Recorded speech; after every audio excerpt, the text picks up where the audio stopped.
Olá pessoal, sejam todos muito bem-vindos a mais um vídeo do nosso canal. Na nossa videoaula de hoje nós vamos dar continuidade ao estudo das estruturas de controle de fluxo. Mais especificamente, vamos estudar hoje o comando de seleção múltipla, também denominado switch. Vimos inicialmente que podemos ter programas bem simples, com uma sequência de comandos que vai sempre ser executada em sua totalidade. Porém, vimos, através da instrução condicional simples e composta, que existe a possibilidade de selecionarmos um trecho que vai ser ou não executado, com base na avaliação de uma expressão lógica, ou selecionar um dentre dois trechos, que seria a nossa instrução condicional composta. O fato é que existem outras possibilidades no tocante às estruturas de controle de fluxo.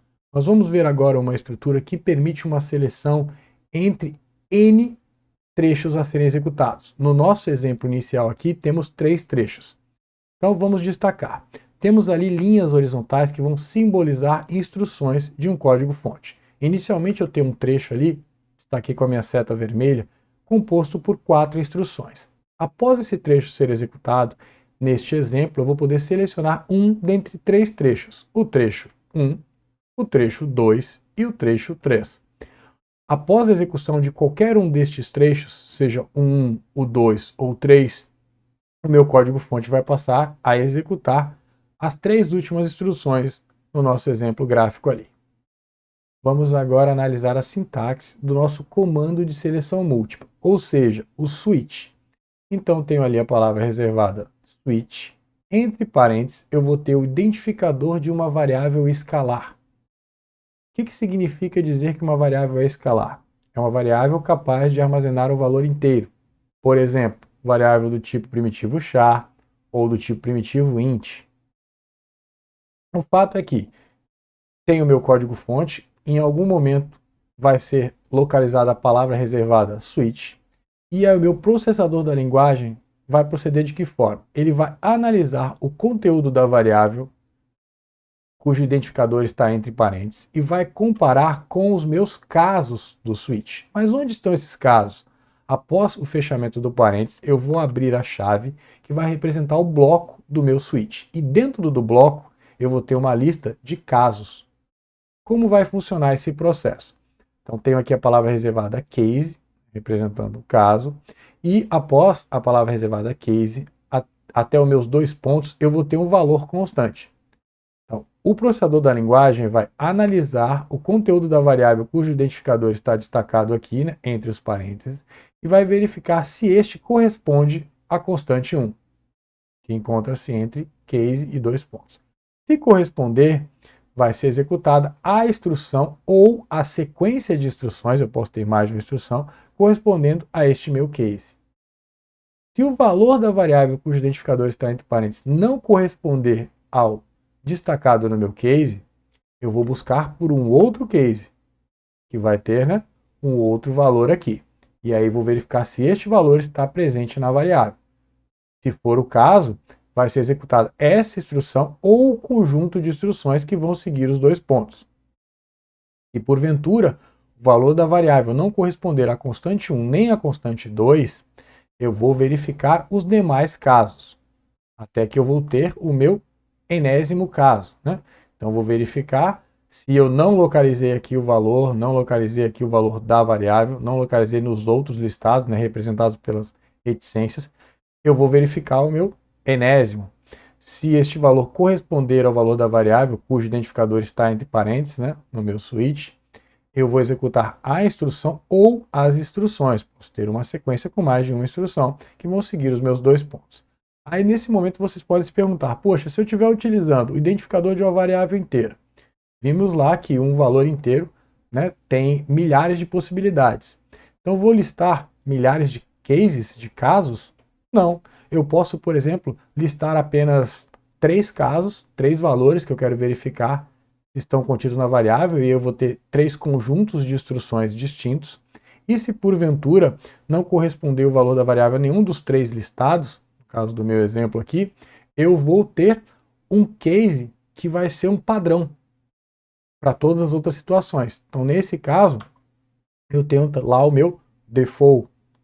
Então, no caso, o default vai representar o fato de se eu tenho N cases listados, cada um com seu valor constante. Nenhum desses valores corresponde ao conteúdo da variável.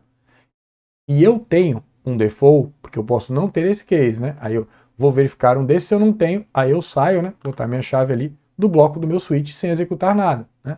Se nenhum dos valores listados nos meus cases corresponde ao valor da variável quando eu cheguei no switch. Mas, se eu quiser tratar todos os demais casos que não listados, eu posso colocar o case default. Por isso que eu destaquei em azul, porque ele é opcional. A estrutura básica é palavra reservada switch, entre parênteses, identificador de uma variável escalar. Tenho o bloco do meu switch e uma lista de cases. Pode ser 2, 3. No caso do 2 não faz tanto sentido, né? Porque eu poderia utilizar para selecionar um dentre dois trechos, um if-else, tá certo? Mas lembrando, no caso do if-else, eu vou executar o trecho do if ou do else. No caso do meu switch, eu vou executar o trecho do meu primeiro case, ou do segundo, ou nenhum dos dois, se os valores, né, constantes não estiverem na variável cujo identificador se encontra entre parênteses. Aí eu saio do meu switch. Bom, o fato é que, se eu destaquei uma sequência de cases e, ao chegar no switch, analisar o conteúdo da variável não corresponder a nenhuma das constantes listadas nos cases, eu posso me valer do default para ter uma sequência de instruções que vai vir a ser executada para as demais situações. Tá certo, pessoal? Um detalhe muito importante. O switch ele vai funcionar como uma sequência de labels. O que significa isso? Cheguei aqui no switch, analisei o conteúdo da minha variável. Se porventura constante 1 estiver contido na variável, eu vou seguir executando as instruções após esses dois pontos, mas até o final eu executo tudo do jeito que está aqui. Se eu, por exemplo, tiver o conteúdo da variável cujo identificador está aqui correspondendo à constante 2, eu vou seguir executando todas as instruções a partir desse ponto. Se o conteúdo da minha variável não corresponder à constante 1 nem a 2, corresponder à constante n, eu sigo executando a partir daqui tudo. Ou seja, se o valor contido na variável for o que eu tenho em constante 1, eu venho e passo a executar daqui. Executo instrução 1, instrução 2, instrução n, ou as sequências, né, se for o caso. Tá bom? Até o final, incluindo o meu default, caso exista. Se eu quiser chegar no switch e escolher executar só o trecho, ou só a instrução 1 ou instruções 1 referentes à constante 1, ao meu primeiro case, eu vou ter que delimitar a minha sequência de instruções, tenha ela uma ou n instruções, com a palavra reservada break. Então, para vocês entenderem, cheguei no switch, analisei o conteúdo da variável cujo identificador está aqui. O conteúdo da variável corresponde à constante 1. Executo a instrução 1 ou a sequência de instruções 1. Mas quando acabar a mesma e chegar no break, eu saio do bloco do meu switch. Se eu não tivesse o break, eu seguia executando a partir daqui. Tá certo? Então, por exemplo, se eu quero chegar aqui no switch, verificar o conteúdo da variável, se o mesmo for constante 2, executar só a instrução 2 e sair, eu vou ter que colocar um break. Se eu não fizer isso, por exemplo, aqui, ó, em constante n, né, no case com constante n. Então, venho aqui, verifico o conteúdo da variável. Corresponde, não corresponde à constante 1, não corresponde à constante 2, corresponde à constante n. Vou entrar nesse case e vou seguir executando a partir daqui. Então, no caso onde eu tenha o default e eu tenha, né, instrução n e instrução n mais 1, eu vou executar essa instrução e na sequência esta. Se eu quiser executar só a instrução n e sair do bloco, não executar o que eu tenho no default, eu preciso do meu break. Tá? O break, no caso do default, ele é opcional porque é a última sequência de instruções que eu tenho. Então, se eu não tiver o break, eu executo instrução n mais 1 ou instruções n mais 1 e saio. Acabou o bloco do switch. Então, não há uma obrigatoriedade, uma necessidade de colocar o break aqui. Tá bom, pessoal? Para vocês entenderem melhor o que eu acabei de falar, vamos analisar um exemplo. Tá certo? Então, temos a seguir um programa que recebe um número inteiro pertencente ao intervalo fechado de 1 a 12 e vai retornar o nome do mês correspondente ao valor fornecido. Então vamos ao código-fonte. Vou me valer das funções de entrada e saída formatada. Então, consequentemente, vou ter minha diretiva de pré-processador que vai incluir a biblioteca de entrada e saída padrão. stdio.h. Tenho minha função principal presente em todos os programas implementados, né, com o uso da linguagem de programação C. Abro o bloco da função principal. No início do bloco, segundo o C padrão ANSI, eu preciso fazer a declaração das variáveis que eu vou me valer no meu código. Nesse caso, vou me utilizar apenas de uma única variável do tipo primitivo int com identificador mês. Ponto e vírgula ali para minha sintaxe, né, de declaração. Agora vou ter um printf, que vai mudar de linha e apresentar na saída padrão a mensagem: entre com o valor inteiro de 1 a 12. Dois pontos.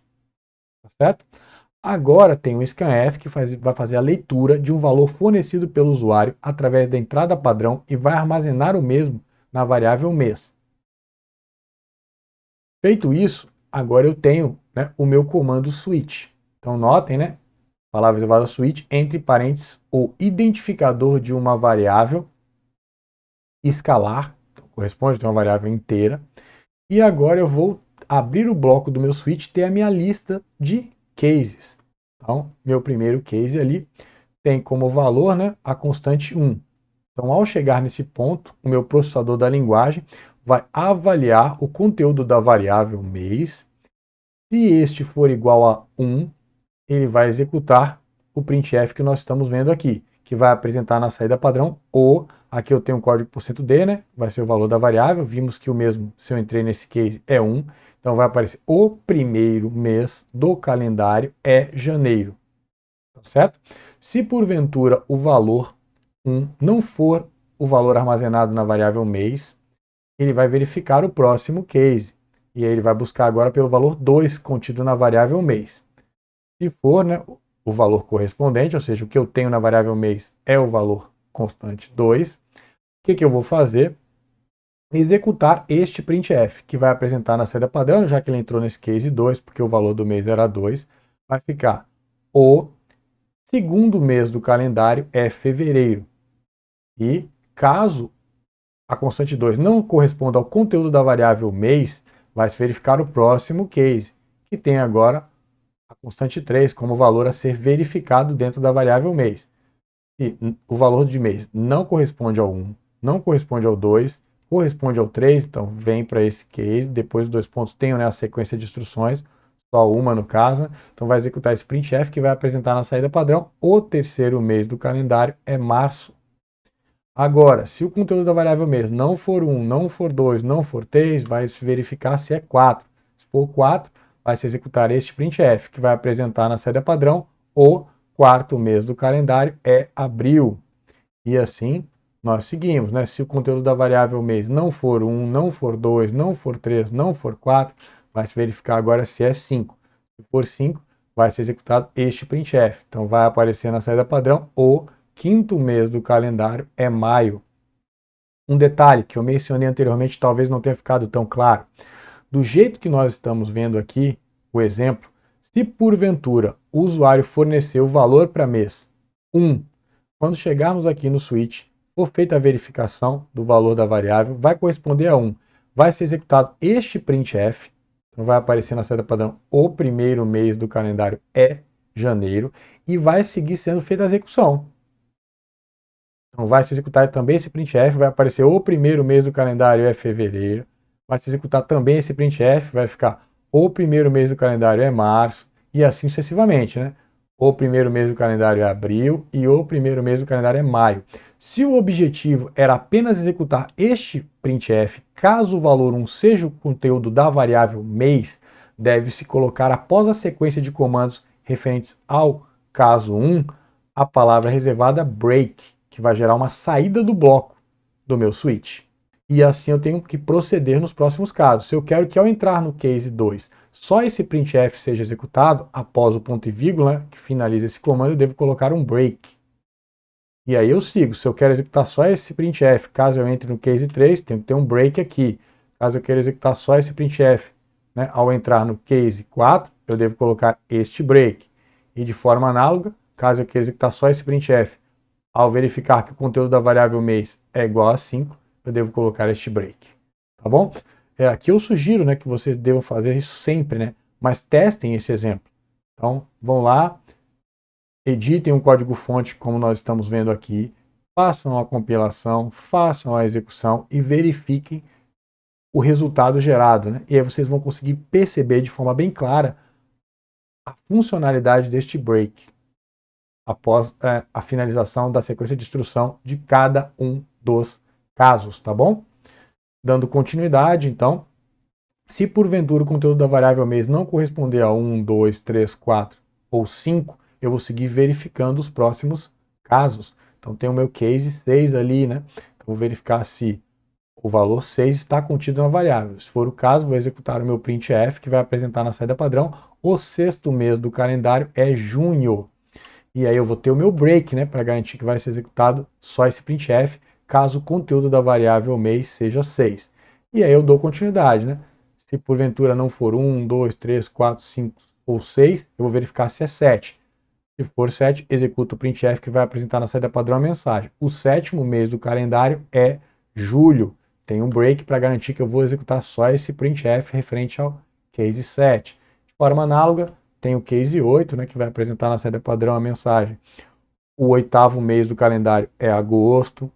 Break para garantir que eu só vou executar esse printf. Case 9 agora, que tem como mensagem no printf. O nono mês do calendário é setembro. Break, case 10. Vai apresentar na saída padrão. O décimo mês do calendário é outubro. Break para garantir que eu vou executar só esse printf. Case 11, que, né, tem como string padrão no meu printf o, né, %d, né, o símbolo ali para o número, né, mês do calendário é novembro. Aí lembrando, né, que esse %d vai apresentar o conteúdo da variável mês, que para entrar no case 11 é 11, então o 11º mês do calendário é novembro. Forma análoga, tenho que ter o meu break ali para garantir que eu vou executar só o printf. Por fim, ter o meu case 12, que tem na string de controle ali, né, o %d, aí o símbolo ali para, né, dar a visão de ordinal. Então, o 12º mês do calendário é dezembro. Break. E no caso, né, se o usuário fornecer um valor distinto ou não pertencente ao meu intervalo fechado de 1 a 12, eu posso me utilizar do meu default. Então, vou apresentar na saída padrão a mensagem. Não existe um mês que corresponda a... Aqui eu coloquei o %s só para finalizar a minha string de controle, colocar uma vírgula e separar, né, a string de controle do primeiro argumento da lista de argumentos do meu printf. Então, com isso eu posso quebrar essa linha do jeito que eu fiz aqui e o compilador, o processador da linguagem, vai entender e as duas se referem a uma única linha de código, tá? Poderia ter colocado isso aqui no final, só deixei dessa forma aqui para ressaltar o fato de que se eu tenho um conjunto lá de argumentos, parâmetros para uma função separados por vírgula, eu posso, após cada uma dessas vírgulas, se eu quiser, quebrar minha linha, dar um enter e mudar de linha, que o processador da linguagem, o compilador, vai compreender que tratam-se da mesma linha. Tá bom? Agora, então, eu vou fechar o bloco do meu switch e fechar o bloco da minha função principal main. Vamos agora para o primeiro exercício da nossa videoaula de hoje. Pode estar achando, poxa, o primeiro exercício da videoaula, por que tem exercício 3? Eu comecei a numerar os meus exercícios de codificação nas videoaulas anteriores e eu vou manter essa numeração para a gente poder ter uma ideia de quantos exercícios relacionados, né, ao conteúdo foram trabalhados até então. Então, este é o terceiro, certo? Então, a numeração não corresponde ao exercício específico da videoaula, mas sim da playlist. Dito isso, vamos seguir adiante. Então, tenho aqui, então, o exercício primeiro da aula de hoje, que é numerado na nossa playlist como exercício 3, e eu tenho aqui um código-fonte em C. O fato é que vocês devem determinar quais vão ser as saídas, né, no monitor quando o usuário fornecer para a variável A o valor 1. Deve determinar também quais serão as saídas caso o valor fornecido para a variável A pelo usuário seja 2. Determinar as saídas no monitor, na minha tela, caso o usuário forneça o valor 3 para a variável A. E por fim, quais vão ser as minhas saídas, né, no monitor, caso o usuário forneça o valor 11 para a variável A. Um tempinho para vocês. Vamos então para a proposta de solução. Então, entendendo agora o código-fonte, né, Primeiro temos a diretiva de pré-processador ali que está indicando, né, que vão ser incluídas no meu código as funções da biblioteca de entrada e saída padrão. Vou poder utilizar printf, scanf. Tenho minha função principal main, presente em todos os programas na linguagem C. Abro o bloco da main. No início do bloco estou declarando 3 variáveis do tipo primitivo inteiro, com identificadores respectivamente A, B e C.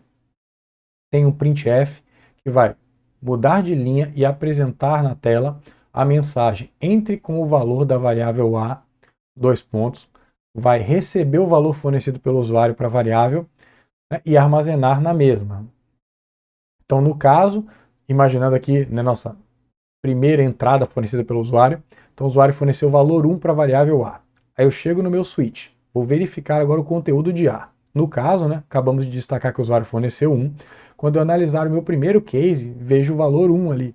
Então, vou executar a sequência de comandos que segue os dois pontos. No caso, a minha variável B vai receber o valor 2 e eu tenho um break, que indica que deste ponto aqui eu sigo para, né, o final do meu bloco. Então, saio do bloco do meu switch e executo o printf. Então, no caso, as saídas da tela geradas para o valor 1 fornecido vão ser, né, mudo de linha, valor de A igual a 1, que foi fornecido pelo usuário, espaço, valor de B igual ao 2, que foi atribuído, espaço, valor de C igual. No caso, vemos que, né, o código foi executado até esse break, eu saí aqui, vou printf. Notem que eu só declarei a variável C, não recebi valor para ela, e não fiz uma atribuição até esse ponto aqui onde foi executado. Então, no caso, o valor da variável C corresponde a um lixo, ao que tinha lá de zeros e uns no momento da declaração da variável na região que foi reservada para a mesma, e este valor é aleatório. Então, eu vou representar o mesmo com uma interrogação, eu não sei o que tem ali. É um lixo que eu tinha naquela posição de memória. Então, vai aparecer na tela valor de A igual a 1, espaço valor de B igual a 2, espaço valor de C igual e o valor qualquer, que eu estou representando como interrogação. Seguindo agora então para o fato de quando o usuário forneceu o valor 2 para a variável A, então vai ser armazenado na mesma, chego no switch, analiso o conteúdo da variável A, acabamos de destacar que o mesmo é igual a 2, então ao ser comparado com o primeiro case, vejo que é diferente, 1 é diferente de 2, então não vou executar a sequência de instruções que segue os dois pontos, vou verificar o próximo caso. No caso, case 2. Então, o valor 2 corresponde ao conteúdo da variável. Vou executar a sequência de comandos que eu tenho depois dos dois pontos. Estamos vendo aqui que eu posso abrir um bloco para cada case. Qual a vantagem de abrir um bloco no case? Eu posso ter uma variável local, o bloco. Poderia ter aqui a declaração de uma variável. Caso eu não vá declarar variáveis, né, internas ao meu case, eu não preciso das chaves. É opcional, tá bom? Mesmo eu tendo uma lista de instruções. Então, no caso, eu não estou declarando variável, poderia então não ter essas chaves, tá? E aí, executando as instruções após os dois pontos, pois o conteúdo da variável A é 2, eu vou atribuir então o valor 3 para a variável C, e agora eu vou atribuir para a variável B o resultado da avaliação dessa expressão aritmética. Então, o valor de A é 2, fornecido pelo usuário, multiplico pelo 3, que eu atribuí para a variável C. Então, 2 vezes 3 é 6. Então, 6 vai ser armazenado na variável B. Depois, né, fechei o meu bloco no meu case 2, tem um break, então vou sair do bloco do meu switch. Eu vou apresentar na saída padrão, mudo de linha, valor de A igual a 2, espaço valor de B igual a 6, espaço valor de C igual a 3. Tá bom, pessoal? Então tenho ali destacado, né, valor de A igual a 2, espaço valor de B igual a 6, espaço valor de C igual a 3. Vamos então agora fazer a simulação, né, da execução do nosso programa, considerando que o usuário vai fornecer para a variável A o valor 3. Então, o usuário forneceu o valor 3 para a variável A, vamos para o nosso switch. Então, vamos comparar o conteúdo da variável com o meu primeiro case. Então, 3 é diferente de 1, não executo as instruções que seguem os dois pontos. Vou para o meu case 2. Então, o valor da variável A é 3, então diferente do 2. Não executo a sequência, né, de instruções que seguem os dois pontos. Vou verificar se eu tenho mais um case, ó, tenho case 3, então o valor da variável é 3, vou entrar aqui no meu case 3 executando a sequência de instruções que segue os dois pontos. Nesse caso, a minha sequência de instruções só tem uma. Então a variável C vai receber o valor da variável A. Então a variável C vai receber o valor 3. E eu sigo executando, eu não tenho um break, então vou executar a sequência de instruções que eu tenho agora no default. Então B vai receber 500. Sigo executando, acabou o bloco do meu switch, tenho meu printf. Então vai aparecer na tela valor de A igual a 3, valor de B igual a 500, valor de C igual a 3, porque é o valor de A que foi atribuído.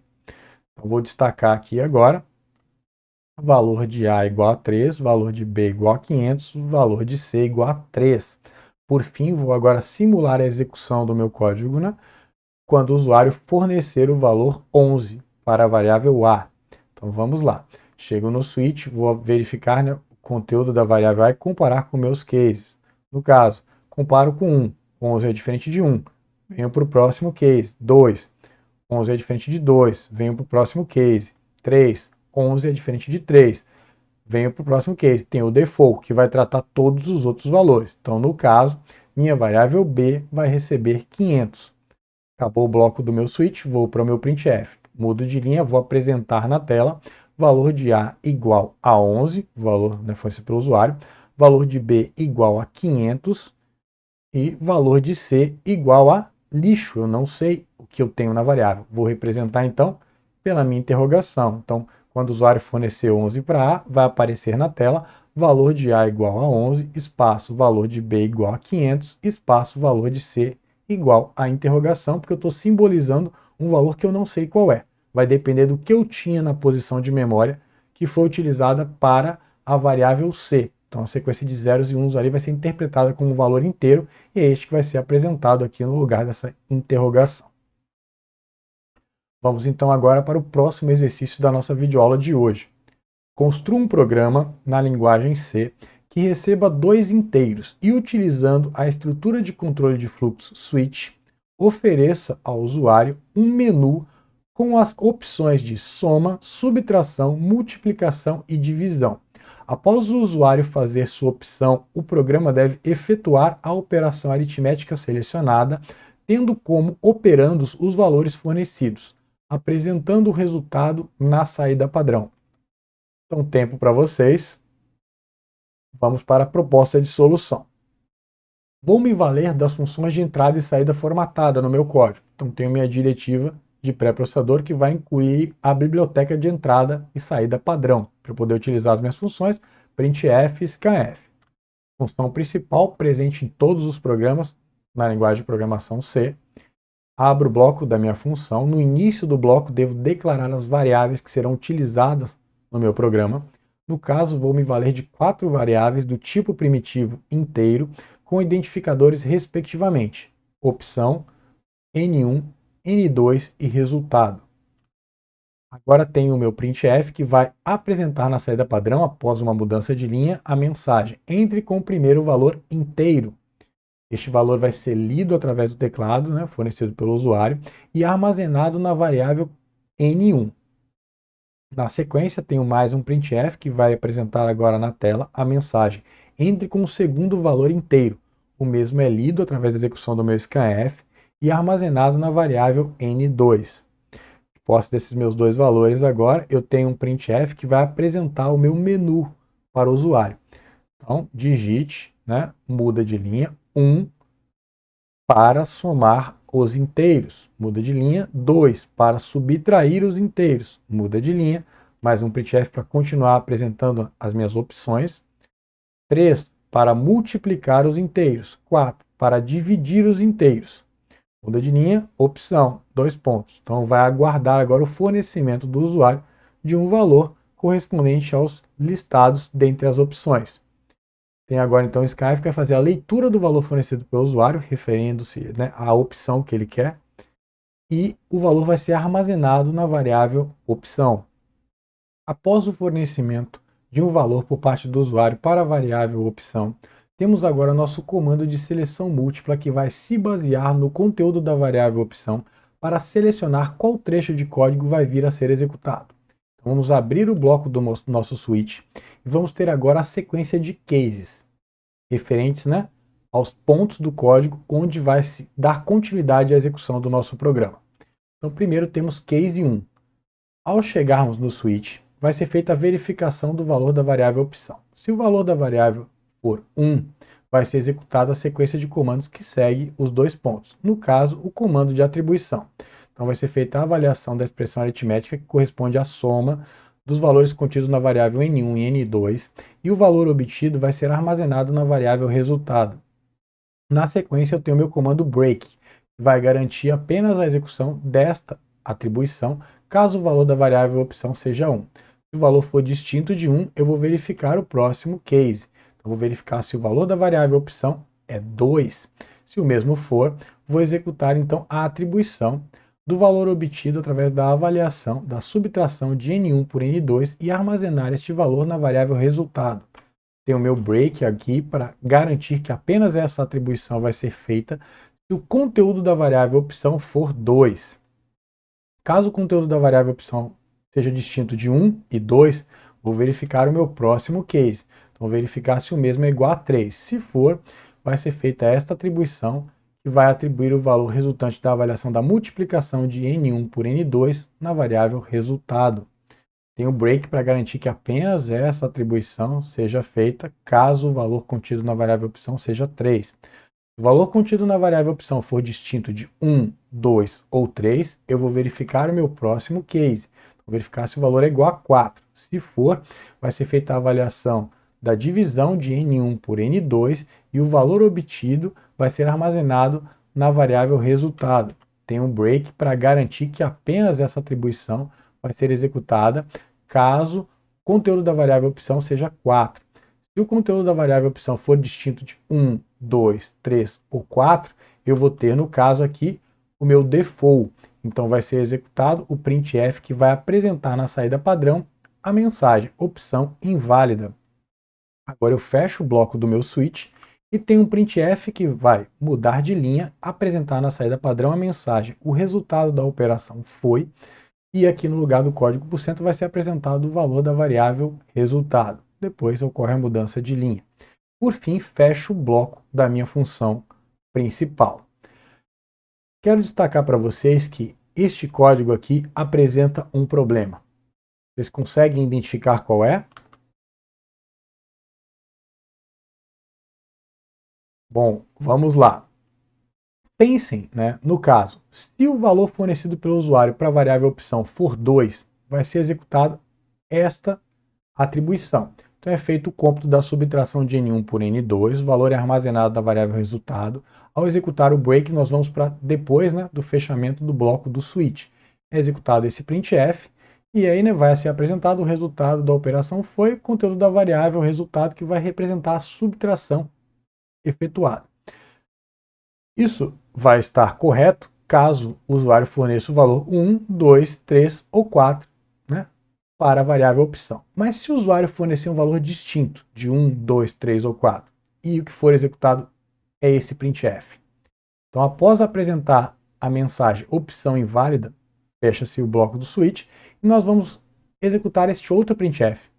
Vai mudar de linha, apresentar na saída padrão o resultado da operação foi e o conteúdo da variável resultado, que tem um lixo que refere-se à área de memória que foi utilizada para a declaração da variável resultado. Então, este segundo printf não deve ser executado caso o primeiro venha a ser executado. Para resolver esse problema, poderia, por exemplo, tirar esse printf daqui, removê-lo, e acrescentar o mesmo em cada uma das sequências de instruções, do case 1, case 2, case 3 e case 4.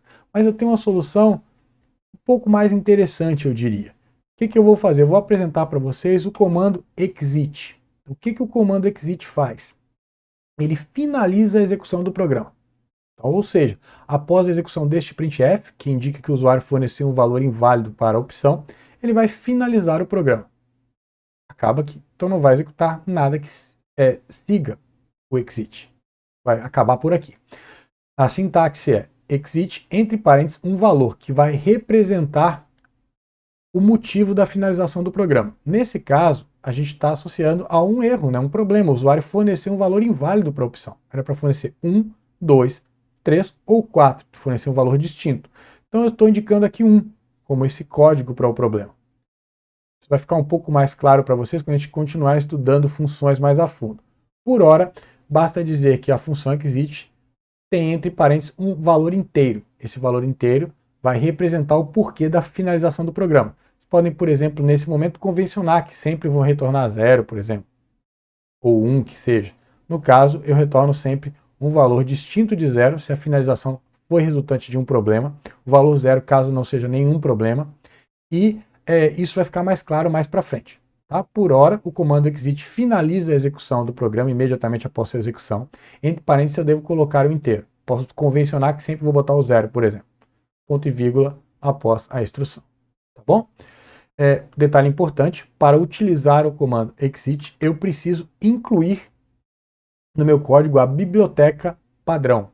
Então tá aqui, né, diretiva de pré-processador, entre parênteses angulares, eu vou ter stdlib.h. Então, std de standard, lib de library. Tá certo? Bom, fora este detalhe aqui, eu também tenho um outro problema no meu código. Vocês conseguem identificar qual é? Pensem comigo aqui. Se o usuário fornecer para a variável opção o valor 4 e fornecer para a variável n2 o valor 0, então isso significa que ele quer que seja feita a divisão, né? Ele forneceu 4 para a opção. Vou vir para cá, vou fazer a análise desta operação aritmética. Então, no caso, N2, o usuário forneceu 0. Imagine essa situação. Eu vou ter aqui uma divisão de um valor por 0. Eu tenho uma indeterminação. Isso vai gerar uma falha em tempo de execução. Então, eu não posso fazer uma divisão por 0. Aqui está o meu problema. Então, como que eu vou resolver isso? Então, tenho aqui, né, uma solução alternativa para sanar esse problema. Este ponto aqui é igual, né, até este ponto. Agora, caso o valor fornecido para o usuário para a variável opção seja o 4, aí eu vou ter aqui, ó, dentro do meu case 4, a minha instrução condicional, o meu if. Então, tenho aqui como, né, expressão lógica N2. Então, ele vai verificar o conteúdo da variável N2 para ver se este é verdadeiro ou falso.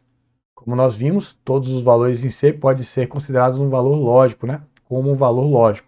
Nesse caso aqui, se N2 tiver um valor diferente de 0, é um divisor válido. Aí eu vou entrar no meu if e executar a minha atribuição.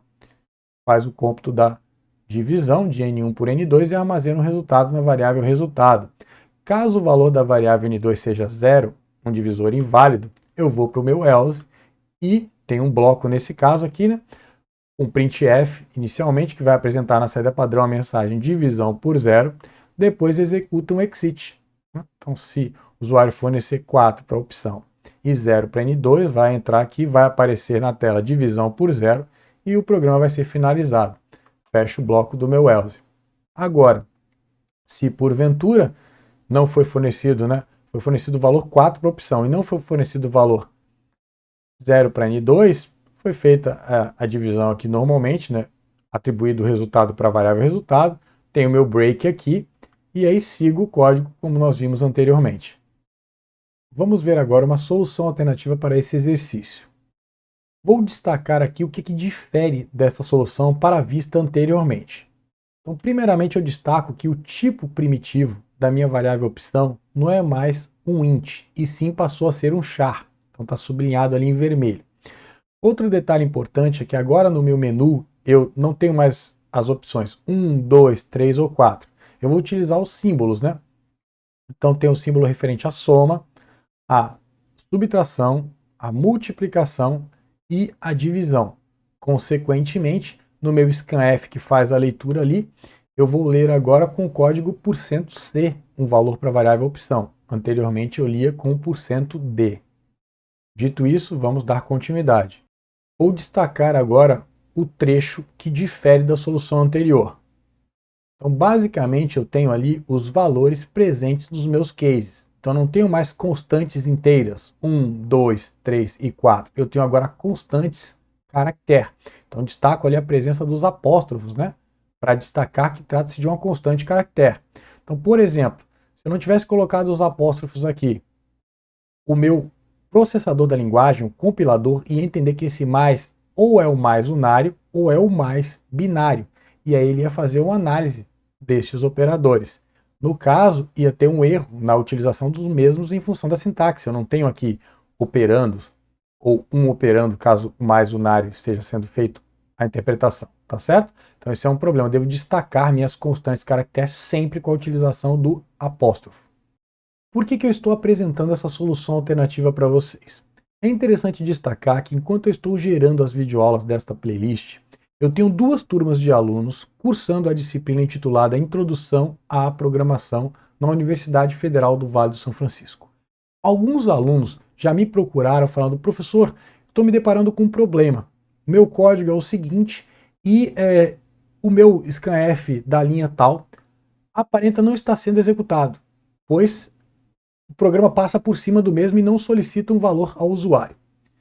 E agora, essa solução alternativa que eu apresentei, se vocês pegarem, né, e editarem um código-fonte que vai conter o código que eu apresentei agora, compilarem e executarem, vocês vão se deparar exatamente com o problema que foi relatado por alguns colegas, alguns alunos das turmas que eu estou ministrando da disciplina Introdução à Programação. Para facilitar a compreensão desse problema, eu vou apresentar agora um código-fonte bem enxuto, mas que evidencia o que eu quero que vocês percebam. Então peço que todos, né, digitem esse código-fonte, compilem e executem. Vocês vão perceber o quê? Então vamos entender o mesmo. Inicialmente eu estou incluindo a biblioteca de entrada e saída padrão através da minha diretiva de pré-processador include. Tenho minha função principal main, abro o bloco da mesma, declaro inicialmente uma variável do tipo primitivo float com o identificador f. Na sequência declaro mais uma variável, agora do tipo primitivo char com o identificador c. Tem um printf que vai apresentar na tela a mensagem entre com um real. O usuário vai fornecer um valor real que vai ser armazenado, né, através da execução desse meu scanf na variável f. Na sequência, mais um printf que vai solicitar agora o usuário que ele entre com um caractere. Lê o valor do caractere através da execução do scanf e armazena na variável c. Agora eu tenho um printf que vai, né, mudar de linha, apresentar um pipe na tela, apresentar o valor da variável c como caractere, apresenta um pipe, depois vai apresentar o valor da variável c agora como um inteiro e mudar de linha. Então vamos lá. Compilem, executem esse código e forneçam, por exemplo, né, para o valor real, o valor 3.14. Vocês vão perceber que vai ocorrer a solicitação do valor do caractere e vai passar direto por esse scanf, né, e vai já apresentar uns valores na saída padrão. O que vai acontecer? Eu vou destacar para vocês como que a linguagem de programação C trata a leitura de dados através do scanf. Tudo que vocês digitam no teclado vai ser colocado em uma área de memória, como se fosse uma lista de caracteres, que a gente chama de buffer. Então eu vou ter uma região da memória, um buffer, que vai armazenar tudo que foi digitado. E esse buffer, essa região, vai sendo consumida à medida que os scanfs vão sendo executados. Então quando você, no exemplo aqui, forneceu 3.14 para a variável f, né, o valor real, você deu Enter no final. Esse Enter, que é o barra invertida N, ele não foi consumido, ele não representa um valor real. Foi armazenado 3.14 na variável f e o Enter ficou lá no buffer. Aí o que aconteceu? Quando esse scanf foi executado, o Enter corresponde ao caractere barra invertida N. Este foi lido e armazenado em C. Como que vocês percebem isso? Vocês devem ter visto na tela que ficou aparecendo, né, um pipe e na outra linha o outro pipe. Porque o caractere apresentado foi o barra invertida N, o de nova linha. E aí depois do segundo pipe que apareceu o valor 10, né? Por que o valor 10? Eu já comentei anteriormente sobre a tabela ASCII2, né? Então a tabela ASCII2 é uma tabela que correlaciona valores inteiros a símbolos do tipo caractere, né? Então no caso, o valor 10 na tabela ASCII2 corresponde ao Enter, ao barra invertida N. E isso vocês acabaram de visualizar. O fato é que vocês, ao se depararem com erros desse tipo, podem procurar na internet, né, algumas apostilas, material para saber como resolver. Vocês vão ver, por exemplo, que alguns autores de páginas na internet, de usuários de alguns fóruns, vão sugerir a utilização da função fflush. entre parênteses, stdin, aí o ponto e vírgula para finalizar a sintaxe, para resolver o problema, para limpar o buffer. Só que esta função, ela está disponível, inicialmente destacar isso, né, na biblioteca padrão, aquela que nós incluímos para usar exit. Então vamos ter que incluir também stdlib.h para usar o fflush. Mas o que eu quero destacar é que a função fflush ela não deve ser utilizada. Então esta metodologia não deve ser utilizada. Por quê? Bom, o motivo eu vou explicar para vocês mais para frente, quando a gente estiver trabalhando arquivos. Porque se eu explicar agora, eu vou confundir mais do que ajudar. O que eu quero destacar é que fflush não deve ser utilizado. Tá bom? Mas eu também quero destacar para vocês aqui o que significa stdin. std de standard e o in de input. Tá certo? Então, isso refere-se ao arquivo de entrada padrão, ou meu buffer da memória, onde eu estou armazenando tudo que foi digitado via teclado. Tá bom, pessoal? Então, no caso aqui, a função fflush é sugerida, né, por alguns autores na internet como uma função para limpar o buffer. E essa função não deve ser utilizada. O motivo vocês vão ver mais para frente quando a gente trabalhar melhor o conceito de arquivos. Tá bom? Então, professor, como é que eu resolvo esse problema? A solução adequada é utilizar a função setBuff. E no caso, setBuff não vai precisar de nenhuma biblioteca para ser utilizado. Então não precisa incluir stdlib, como era o caso para fflush. Então, o que a função setBuff vai fazer? Notem aqui, entre parênteses, eu tenho os parâmetros. Então, o primeiro parâmetro é stdin. Então, fazendo menção ao meu arquivo de entrada padrão, o meu teclado. Então, o buffer da memória, onde vão ficar armazenados todos os valores fornecidos por teclado. E aí, né, depois da vírgula, eu tenho um segundo parâmetro para a função setBuff. No caso é null. Null é uma macro, ou seja, uma palavra reservada associada a um valor. E null equivale a 0. Então eu estou setando a área reservada em memória para armazenar os valores digitados com 0. Eu estou limpando essa área. Tá bom, pessoal? Então eu devo fazer isso antes do scanf, que eu suspeito que pode estar lendo algum resquício de algo fornecido anteriormente. Então, por que vai resolver o problema? Esse primeiro scanf é o primeiro sendo executado pelo meu programa. Então não tem nada ainda no meu buffer. Está limpo. Aí vai ser fornecido o valor pelo usuário. Então, no caso, o usuário forneceu 3.14, deu Enter. O 3.14 foi lido e armazenado na minha variável f. Mas ficou lá o barra invertida n, o Enter, no meu buffer. Quando eu executei o setBuff, eu limpei essa área. Ficou sem nada. E quando cheguei nesse scanf, eu não tenho nada na área. Aí vai ter que ser fornecido pelo usuário um valor para minha variável c, um valor caractere. Aí se eu digitar, por exemplo, x enter, aí o x é armazenado e fica o barra invertida n para uma próxima leitura. Mas no meu caso, eu não tenho mais nenhum scanf.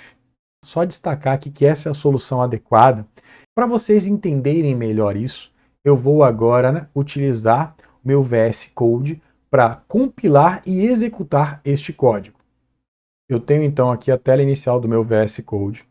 Como vocês podem ver ali, eu tenho o código igual ao que foi mostrado para vocês agora. E eu só destaco o fato de eu ter comentado a linha ali onde eu tinha a minha função setBuff, porque eu quero que vocês visualizem o problema ocorrendo. Então, vou agora fazer a compilação. Agora eu vou fazer a execução. Como eu mencionei, né, anteriormente, vou fornecer o valor 3.14 para a minha variável f, né, o meu valor real. Notem o que aconteceu, né? Foi apresentada a mensagem entre com o caractere e aparentemente o scanf não foi executado. Já foi para esse printf, né, que fez a mudança de linha após os dois pontos, apresentou o pipe e depois o conteúdo da variável c. Aparentemente vocês poderiam achar, né, que essa mudança aqui de linha foi por conta do lixo que eu tinha na variável c. Na realidade é porque na variável c foi armazenado o enter, que foi pressionado após o 3.14. Então, como que eu posso confirmar isso? Se vocês forem agora no motor de busca na internet e buscarem tabela ASCII 2, vão ver que o valor 10 corresponde ao inteiro associado ao caractere barra invertida N. Então foi este caractere que gerou, né, a mudança de linha entre esses dois pipes que a gente visualiza aqui na tela, e depois o valor 10 confirma isso aqui. Tá? Então, para a gente resolver esse problema, eu venho aqui, vou tirar o comentário, salvo o arquivo, agora faço a compilação novamente e agora a execução. Então notem, mesma sequência, 3.14 e dou Enter. Notem que agora ele pede o caractere, tá certo? Se eu der um Enter de novo, ó, aí acontece a mesma coisa, ou seja, esse Enter que eu dei que foi armazenado. Vamos executar de novo para eu fornecer um valor distinto para o caractere. Então 3.14, Enter, aí eu vou fornecer agora um X. Está sendo lá apresentado o X entre os dois pipes. A gente pode verificar aqui, ó. Tá certo, pessoal? Lembre-se sempre de testar, né, qualquer coisa que passe pela cabeça de vocês. Então não fiquem só nas conjecturas. Ah, o que será que acontece se eu fizer isso? Pô, vocês já dominam o processo de edição e compilação e execução dos programas. Então vão lá e testem, né? Pode ser que ocorra um erro de compilação, então aquilo é inválido. Se passar, não tiver um erro de compilação, vocês vão executar. Pode ser que ocorra um erro, né, em tempo de execução. Senão, vocês vão ver o resultado daquilo que vocês fizeram. Tá bom, pessoal? Então, não deixem de testar. Não só os exemplos que eu apresento, como também, né, as soluções que eu apresento, como óbvio, testar as soluções de vocês como exemplos quaisquer. Lembrem-se que qualquer fonte de exercício na internet é válida. Tá certo? Então vamos voltar para os slides da videoaula de hoje. Logo, para que a segunda proposta de solução que foi apresentada para o exercício em questão funcione corretamente, eu vou precisar inserir no meu código a função setBuff stdin null, como eu estou destacando ali no trecho sublinhado. Nossa videoaula de hoje finaliza por aqui. Espero que você tenha gostado. Se você gostou, deixe o seu like. Fique à vontade para utilizar os comentários para externar suas dúvidas, críticas, sugestões e elogios. E mantendo aquele meu padrão de análise de engajamento, fique à vontade também para colocar nos comentários a que se refere esse último GIF que eu apresentei aí, ou seja, a qual filme clássico vocês associam esse GIF. Valeu, pessoal. A gente se vê na próxima.